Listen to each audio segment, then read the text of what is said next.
Welcome back to another season of the Sailor Jimmy podcast. I took a long break for Christmas, holidays, got real busy, took a little bit more time than I thought I would, but we're back and we're here at Sawyer Park Ice House in the green room. What a beautiful place with A lot of history in this room. The voice you hear right there, that's Matty Radliff. I want to bring him on. Matty is the booking agent, marketing director. Matty, tell me if I'm wrong about any of these. You're the booking agent, marketing director, and lighting director for Sawyer Park Ice House, and you've been nominated by the Texas Country Music Association for Lighting Director of the Year and Venue Marketing Partner of the Year. Is that all true? Yes, sir. It's about right. Okay. That's what we do. So First of all, it's an honor to be here, finally. I know.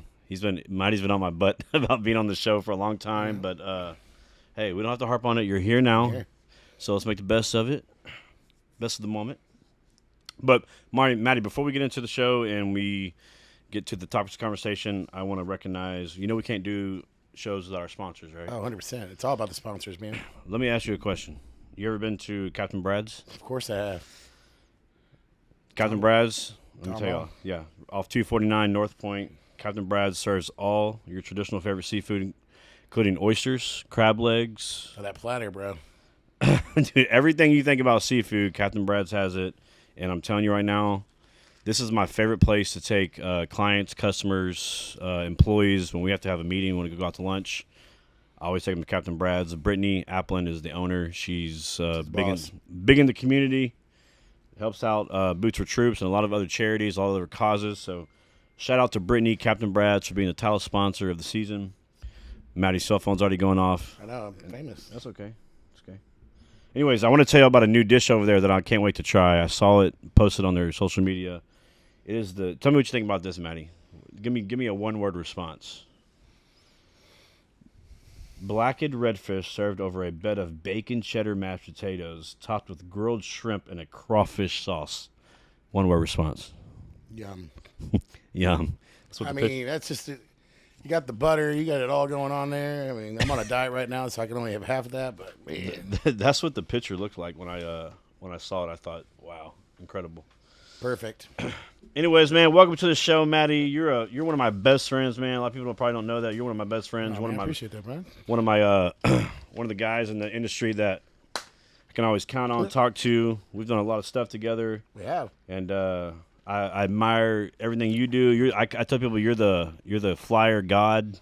I am. All these flyers you see behind us. I love graphics. Matty made all of them. So music. How'd you get into making graphics and flyers and marketing? That's a funny story. High school, we threw a big event that was illegal, and my friends. I guess it was like a big field, but they used to have horse tracks out there in Magnolia. Mm-hmm. And we begged our dads to let us use it for the weekend for like a friend get together. So we ended up making it was almost like that movie Project X. I went to the library at the college, used their first Photoshop that I could find, made my first flyer, and we posted at 4 high schools and had over probably 7,000 people show up.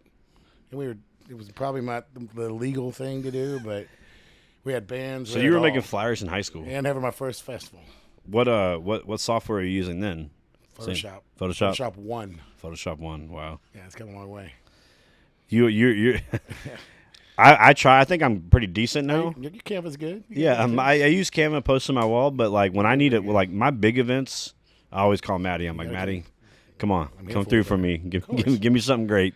Well, I love working for you, man. Like you have a great group of people, and on all your businesses that you have, man, it's been fun to watch you grow and see how you just have done it from one small event to you name it to things that we're going to announce here in a little bit later. Right.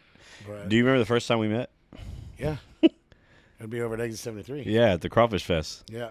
We didn't really know each other, but I looked at each other and waved. And I was like, I was like confused. I didn't know like what your role was with SMG and everything. And I was like, you just look like, if you don't know Matty, I know Matty, but if you don't know Matty, you see him, you're kind of afraid to go up to him. You think he might like bite your head off, but actually one of the nicest guys in the world. But who knew, dude? I saw you many times before I ever met you, and I was like, man, I want to meet that guy. And then when I met you, like we became like besties. Like yeah, man, and just we both grew up in Tomball, so that helps. Yeah, that was pride for sure. All right, I got some hot topics I want to talk to you about today, Matty. Yeah. On the show, some you may like, some you might not, but oh well. I want to pay my respects to Toby Keith. That's a hard one, man. That was a hard one to hear. Man, it hit me right in the core of my heart because I don't know if you saw my post, but I did. when it first happened, I was like, damn, that's sad. But then the more I got to know I already knew Toby was a big supporter of the troops, and obviously I work with the troops on a daily basis. But when I actually dove into understanding more about him and his career, it hit me even harder. What do you know about Toby Keith? He was a good dude. A lot of great music. He was never one to like really be in the spotlight a lot. Right. You know, he did a lot of things behind the back, which is cool, which I kind of dig that. Like, he didn't need a lot of flash and a lot of whatever to get to where he was and what he wanted to do behind the scenes of everything he does. So I respect that a lot. And then it's like one of those names like you kind of forget about it for a little bit, but then when you hear his music and you're like, oh yeah, man, what's he doing now? And it's been like I've been wondering what's been up with him lately, and then boom. He's been sick. Yeah, well, But if you don't know, you don't know. You know, like I can't catch up on all the things. You know, Right, It for just sure. kinda hit me. for sure. It smacked me. What if I told you? I'm going to read something to you. Hit me. I did a little research earlier today on Toby because I wanted to. My first episode back, obviously Toby just passed. He's a country music legend. So I started to do some research on him, and it said that he was in the oil industry in Oklahoma back in 1982. And Early red dirt. Huh? It's early red dirt. Early red dirt. 1982. I wasn't even born yet. I was born in 87. I was already born. And he found himself unemployed. So that's when he turned to music. So he's working in the oil field and decides he becomes unemployed and decides to turn to music. And he started a band called the Easy Money Band. I've heard that. And they were playing. Think about this, because you book bands now. Mm-hmm. Yeah. They were playing for $35 a night. Hey, that's more than some people get on the road, bro. I'm telling you. Sometimes you just get like a handshake and you got 10 minutes. Go. $35 a night, which maybe obviously $35 now is not the same as in '82. But in an interview with Country Weekly, his wife said, people would yell at her and tell her, "You need to tell your old man to get a real job." And she would respond by saying, "He's good enough at music that I've got to let him try, and it'll be a great shot for both of us if he can make it work." Respect. So, the typical American dream story: you come out of the oil field, Everybody wants to kick you in the dick. yeah, you want to start a band, you start a band, everybody doubts you, and you become one of the biggest country music superstars in the history of country music. So, America loves a good Underdog story. underdog story. Yeah. There's some other key facts about Toby Keith that you probably don't know. Let me see. He owned a restaurant chain called "I Love This Bar and Grill." Yep. Famous song That by blew him. up big. Yep. I think there was one in Vegas. He has them all over the country, or Nashville. The one I went to Vegas. was in Vegas. Guess what? His first. This is going to shock you because most people are going to guess very low, but guess how much his first paying gig was?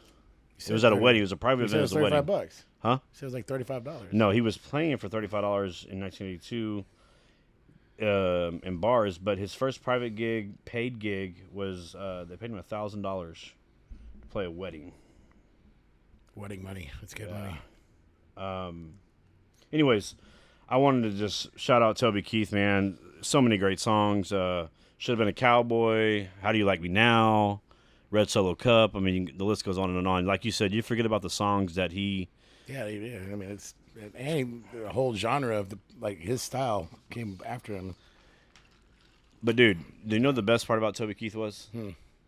How much he loved our military. Oh, that's always. Nobody spent more time in the war zone doing concerts. Not only so, they said he did concerts in Kuwait and Iraq. Yeah, I was gonna say he did a lot of the USO Yeah. thing where they would fly out there and whatnot and do the big events, and he was one of the first ones to start going out there. Him and Kid Rock. Desert Storm. They did more concerts than anybody else. And I'm telling you, somebody that served, wore the uniform. Yeah, they don't get paid for that. That's just what them. hit me, man. Because I'm like, I know what that means. I've been there. I was on the USS Theodore Roosevelt, and they had all of a sudden one morning we woke up and had these posters up. It was like David Nill, or I think it was David Nill. Yeah, somebody was coming to do a concert for us in the hangar bay, and like everybody was so excited. Yeah, because we had no other form of entertainment. Yeah, you miss what's going on over here, right? You're all over there, especially on a boat or in a desert during a war. You know, you're sitting there biding time. If I told you, Matty, you want to get on a plane tomorrow and go? You want to go to Persian Gulf, land on a carrier? I said, let's go right now. Yeah, I mean, it's an honor, dude. But he did it more than anybody else. That'd be awesome. Love Toby Keith. Rest in peace. Just a great guy. All right, let's get real about some shit. Let's go. Take a sip of that. What are you drinking over there? I'm on double gin and sugar-free Red Bull right now. I thought about you earlier, man. I started I'm not gonna lie. I started doing this rundown today. I've been so busy, so I was like, I started drafting the rundown for today's show, and I was like, man, what are me and Matty gonna talk about? And something that you and I have in common is we both book bands, and you're booking at a much higher volume than I am right now because you're doing live music every weekend here at Silver Park. I have a vehicle for it, so. But you're doing stuff every weekend here, and you're every act. It's such a diverse selection. Like whether you're a country music fan or a rock band or you like a tribute band. Like, you do a great job of mixing it up, and appreciate that. You kind of touch every fan base or everybody's, something. needs. But let me ask you a question. Honest answer. Mm-hmm. What's the big challenges when it comes to booking artists, entertainment? If I was able to go straight to the artist and get it done, because I always earn these relationships with them afterwards, right? It would go so much faster and easier. But it's getting in the face of some of these booking agents because they're having to deal with a lot of stuff, and it's like, hey, I'm over here too. I want to do things. Other than that, and then it's working with other club owners in the area with radius clauses. Mm-hmm. To me, like I've got Austin Meade coming up this Saturday. His management company asked me 3 weeks ago, hey, Austin has a chance to play in Baytown for a big event, but it's like 3 weeks after your event. Are you okay if they start promoting it now? I'm like, hell yeah. Because, I know it's less than 100 miles away, but you're trying to look out for the band. Yeah, because you've been in the band. First, because the bands are where they have a lot of things going on in their life. They have to pay a lot of people. They have to do a lot of things. So if I have a chance to make a band some extra money, and I'm still going to do okay because I know we're going to pull it and we're going to have a good time because he's a great dude, I'm going to help those bands out first. I mean, that's where it comes first because I've been there. I know what it's like. And well, see, I want to say,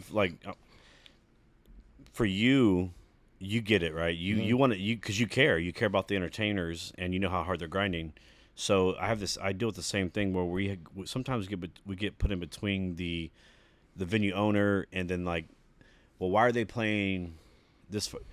So we have to kind of like be the middle person to kind of make everybody understand it, keep everybody happy, and that can be 100%. Difficult at times. But because when I get the same emails about whether I have an artist booked here and they're like, will you approve them to play here?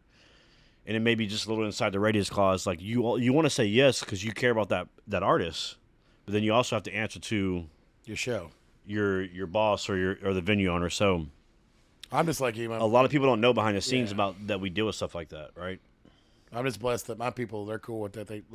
They understand it. People can make money, and now if it was like 2 feet down the road and they're playing the next day, I get it. Sure. But I mean, come on, man, we're talking 80 miles away. I think you're just like me. You'll try if you can make it happen and it makes sense. Like 100%. you'll always release the artist to let them play a show. People think booking's such an easy thing, man. Like I'm jumping a little ahead here, but I don't know if you saw when the rodeo lineup came out for the Houston Livestock Show and Rodeo this year. People were fussing about the lineup and they thought it could be better. If they only knew how difficult it was to get them all in the same place at the same time. I mean, you can't. There's people. They're going all over the world. You need to get them all lined up in 3 weeks. And how competitive it is. That's off to them, man. I would not want that job for anything. I love the rodeo, but hell no, man. Yeah, that's like a nightmare. They don't. First of all, the fans don't know how competitive it is to book, especially post-COVID, because now everybody's starting their own festival again. All these venues are booking again, so.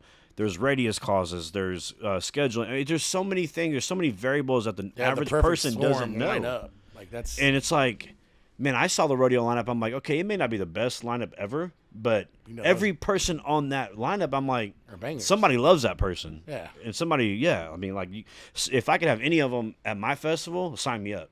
Oh, yeah. Yeah. Yeah, please. So people, it's just sometimes we forget about not only what the rodeo is about. But it's not just that, though, Jimmy. They have the Hideout, which brings, like, a lot of awesome up-and-coming talent, which I'm going to this year. I'm going a bunch of times. There's a bunch of bands that play here that are playing there this year, and I'm super stoked. You got, like, Chad Cook playing there. You got Callie Susan Hickman. Yeah, and then you got old Peyton Howard, too. She's doing it, too. And then not only that, they also have the barbecue that goes on. They have to do entertainment out there for that, too, which Dylan Wheeler's playing that. And I think by the way, Dylan Wheeler, I heard he killed it here. Oh, he melted the walls. He like we were talking about that night, like, dude, he just slayed it. He was good. He's a good act. If you haven't seen him, Dylan Wheeler, he rocks. Yeah, And they all rock, man. That's the beauty of it, man. There's so much new stuff out there and new bands up and coming. Like I try to book a lot of bands from out of town, like that aren't from Houston area that much. Right.